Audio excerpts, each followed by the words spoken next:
Linda Amon. Welcome to my world. And you've seen the part 1 and part 2 of this. This is part 3. You can see where it's dried now. It's got all the acrylic part. Some of it, you'll see here, is very splottered. And it's got, I'll turn it around this way. That's right side up. This is upside down to you. But let me show you a little bit on how that texture looks now. See it?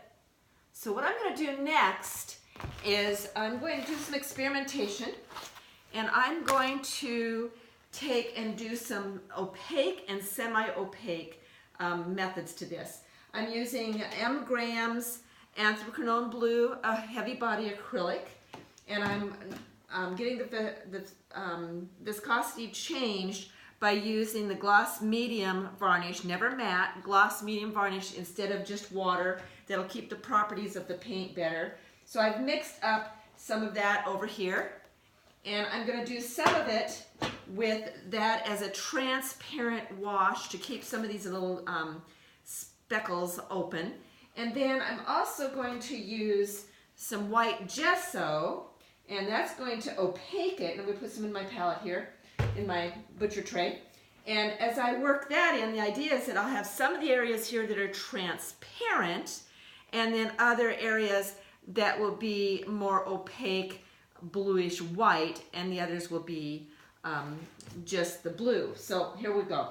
All right, so I'm going to take and put a little bit of water on my brush. This Anthraquinone Blue has already been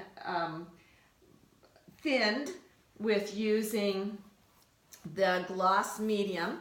This is going to go pretty dark yet, but it is see-through, and I can see some of those areas that I want to keep lit a little bit more. I'm going to add a little bit of water and with the medium. And I'm going to come across, and then over here I'm going to pick up a little bit of, on my brush, just to the edge here. This, I don't worry about mixing the mediums together in here because I'm not in another palette. This is going to be more opaque. Do you see the difference? Look at the difference. See, this is transparent over here. This is going to be a more opaque, but because I've got the transparent with the opaqueness of the gesso, white gesso, I will be able to control how much I want to keep transparent and push back opaque with just a brown coming through. So I'm going to come through. I'm going to work pretty quickly because part of my plan is to be able to come back and forth and change my mind what stays transparent and see-through and what is going to be more seeing all the imagery underneath. I did forget to put my gloves on. When you're doing all these things and trying to remember all the pieces, it's hard to remember that. And I'm just going to go white over here. So I'm getting a big variance across, and that was my plan, is get a sky kind of feel, or it might be ocean, but it's got all these little pockets of little splash things underneath. So let's come along the base here. You can kind of see it's changing the color quite a bit. I taught private lessons this afternoon, so this afternoon, you saw me earlier in the day, and now it's evening, so my light's going to be different between the two videos that you're watching, but you'll get the idea. Okay, I'm going to take a little bit more here. Then I'm going to start pulling off so that I don't lose all the little splashes that you saw me do with all that water.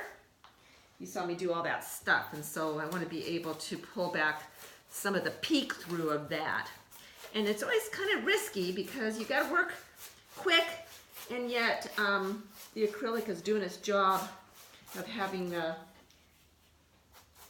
drying, but I've got enough of the water and enough of the gloss medium to make it not as thick, and it will hold. I'm going to go pretty dark along this edge here. I've got a good amount of this paint. Let's throw some in here because we can. Okay, now because this is acrylic, I'm going to drop my brush down in some water just up to the section right here so I don't get wood in there. But I'm going to throw it into some water so that I've got time to pull off and change some of what I've got on my canvas before it dries but I won't have it dry on my brush. Let's go ahead and put a palette knife with some really dark blue through here. Come back and soften that out. And then let's do some lifting. I'm trying to make this all in pieces for you to not have too long of a video. So let me stop and then I will pick back up here with the lifting. And I'll have to do it pretty quick so it doesn't dry on me. But let me turn this off. Linda Aman, Aman Arts, AMANARTS.com. Stay tuned. I'll be right back.